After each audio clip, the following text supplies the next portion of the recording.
Brutal wars, human sacrifices, and mystical rituals. All of this in a brief retelling of the film, Apocalypto. The Mayan tribes mercilessly destroy each other long before the arrival of the conquistadors.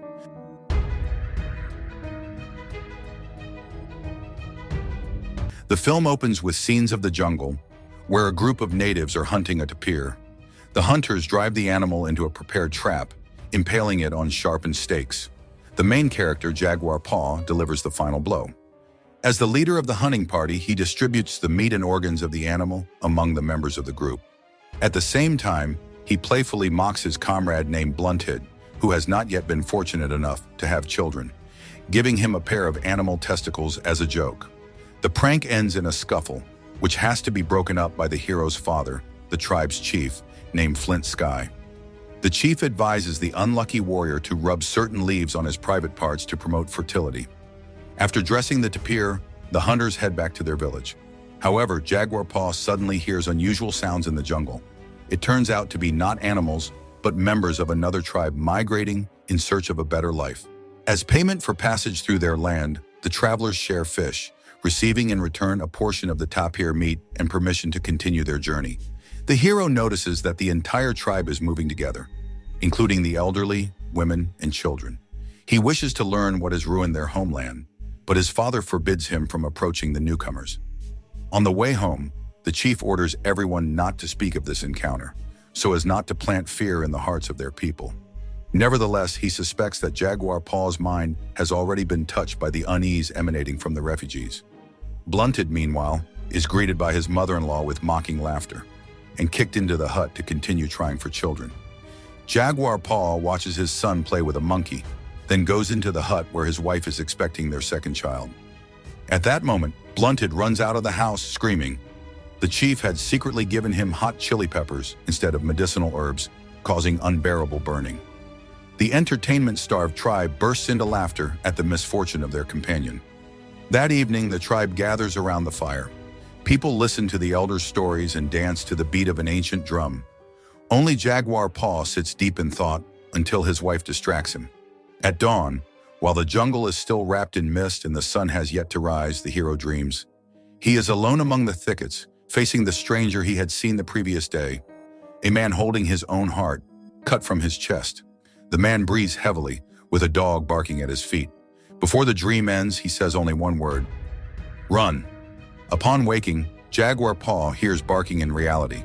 A beam of sunlight pierces the leaves, and in the depths of the jungle, he sees warriors from a hostile tribe, not the one encountered earlier. They are slowly surrounding the village. Suddenly, the dog falls silent. Jaguar Paw notices the glow of torches and rushes to wake his family. The warriors creep through the village, take positions, and begin their attack, capturing some, killing others, and setting huts on fire. Jaguar Paw manages to lower his wife and son into a stone cenote when one of the enemies spots him. Risking tearing his palms, he lowers them as far as possible before engaging in combat. He holds his opponent back so that he does not fall into the pit and harm his family, then kills him. Afterwards, he throws himself into the fight against the rest of the attackers, tying a rope so his wife can climb out later.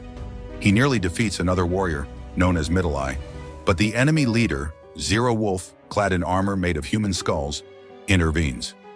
Zero Wolf orders that Jaguar Paw be kept alive. However, when the hero apologizes to his father for his failure, Middle Eye slits Flint Sky's throat in revenge. The chief meets death without fear, as befits a warrior. Middle Eye gives Jaguar Paw the mocking nickname, Almost, and knocks him unconscious with a blow to the head. When he regains consciousness, the hero realizes that they are being prepared for transport, bound to poles. The captives witness the abuse of the remaining women in the village. Jaguar Paw discreetly scans the surroundings and confirms that his wife and son remain hidden in safety. One of the enemies notices his glance and approaches the cenote. Finding no one, he throws a heavy stone down, injuring the child's leg, and then cuts the rope so that no one can climb out. The captives are forced to their feet and led away, leaving only small children behind in the devastated village. Soon they are joined with prisoners from the refugee tribe encountered earlier. On the way, Zero Wolf treats a bruise on his son by bloodletting. The remaining children from both tribes gather together and follow behind the adults. The caravan crosses a turbulent river. The children cannot make it across and remain on the shore. After the river, the prisoners are led along a narrow mountain path. The wounded man loses his footing and falls into the abyss, dragging others with him. Jaguar Paw, walking at the front, nearly falls himself and hangs over the precipice, struggling to breathe. Middle Eye orders his men not to help them. Only through sheer willpower do the captives manage to climb back onto the path. Afterwards, Middle Eye cuts the ropes binding the last wounded prisoner and throws him into the abyss. Zero Wolf notices one captive missing and demands an explanation.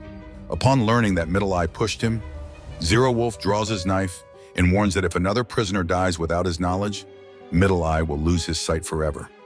At the evening camp, Zero Wolf presents his son with a dagger, marking his passage into manhood and granting him the honor of sitting by the warrior's fire. The next day, the caravan narrowly avoids being crushed by a falling tree.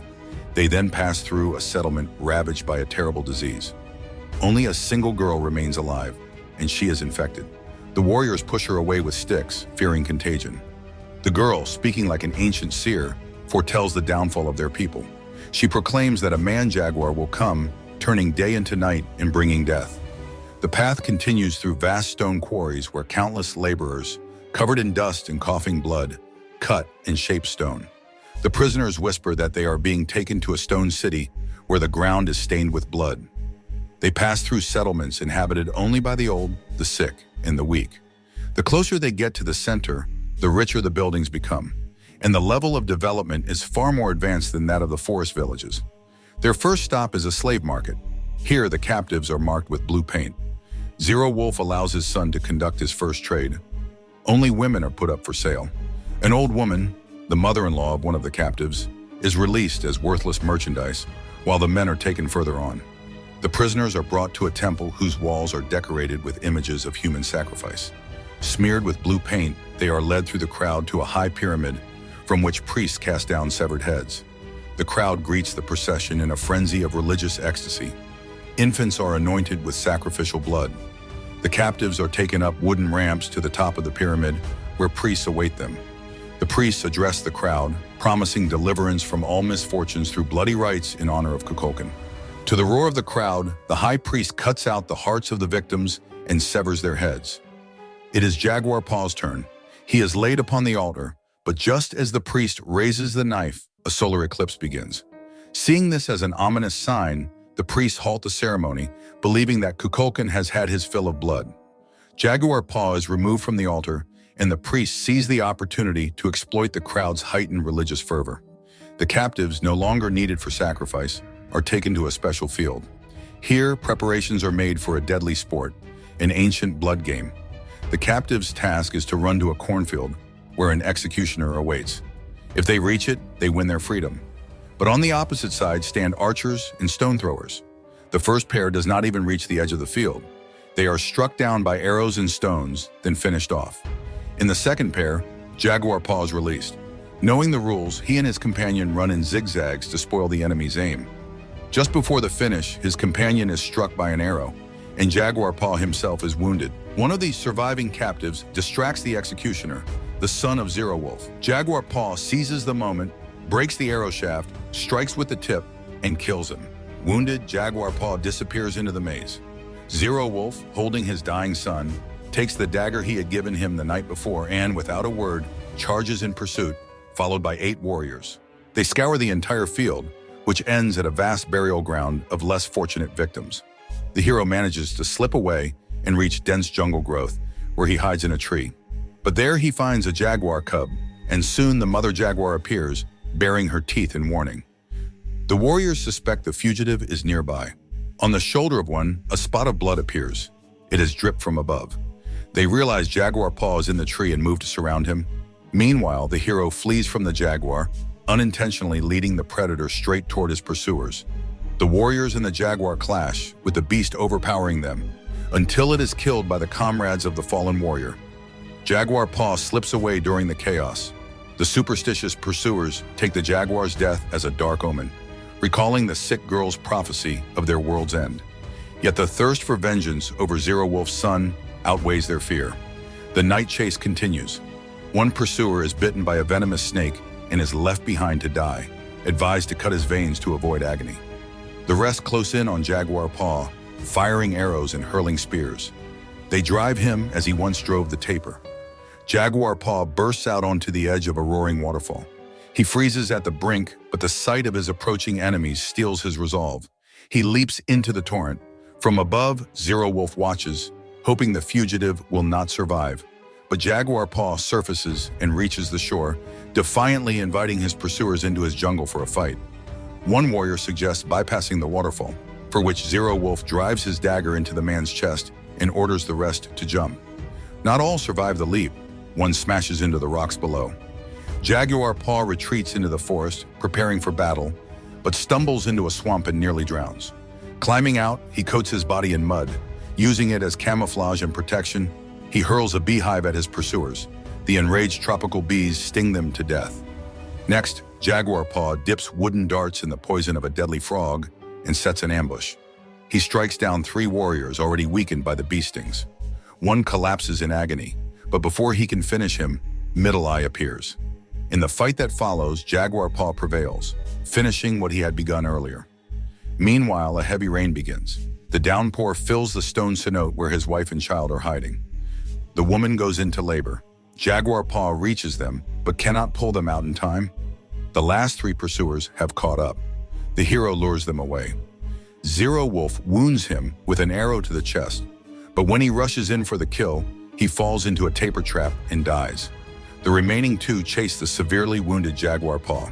He staggers to the seashore and falls to his knees. The pursuers are about to strike when something in the distance distracts them.